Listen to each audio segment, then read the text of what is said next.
آج جو ہمارا عنوان ہے وہ face whitening mask at home یعنی رنگ گورا کرنے والا ماسک گھر پر بنانے کا طریقہ بتائیں گے۔ آج ہم بتائیں گے کہ کس طریقے سے آپ رنگ گورا کرنے والا ماسک گھر پر بنا کر اسے استعمال کر گھر پر ہی بآسانی اپنا رنگ گورا کر سکتے ہیں۔ یہ بہت ہی بہترین ٹوٹکا ہے، بہت ہی بہترین ریمیڈی ہے۔ اس ریمیڈی کو استعمال کرتے ہوئے آپ بآسانی فیس وائٹننگ پا سکتے ہیں، فیس وائٹننگ میں اضافہ کر سکتے ہیں، آپ کی سکن وائٹننگ میں بہتری آئے گی، سکن وائٹننگ میں اضافہ ہوگا۔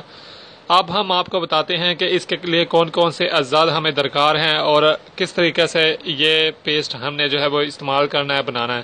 سب سے پہلے تو ناظرین، یہ ہم نے ایک کیلا لینا ہے، اس کیلے کا چھلکا اتار کے اس کا تھوڑا سا حصہ، تقریباً 1 چمچ کے برابر اس کا ایک حصہ ہم نے لینا ہے۔ اسے ہم 1 چمچ سے ہی چاہیں تو اس کیلے کے اس 1 چمچ کے برابر حصہ ہم نے میش کر کے کیلے کو 1 چمچ کے برابر نکال لینا ہے۔ اس میں ہم نے لیموں کا رس 1 چمچ ڈالنا ہے، اور 1 چمچ لیموں کا رس، ہم یہ تقریباً ایک لیموں کا رس بہت ہوگا، اور ساتھ ہی 1 چمچ شہد ملا دینی ہے ہم نے۔ ان تینوں اجزاء کو اچھے طریقے سے مکس کر لیں جب ہم، تو یہ فیس وائٹننگ ماسک بن جائے گا۔ اب ہم نے اس فیس وائٹننگ ماسک کو اپنے چہرے پر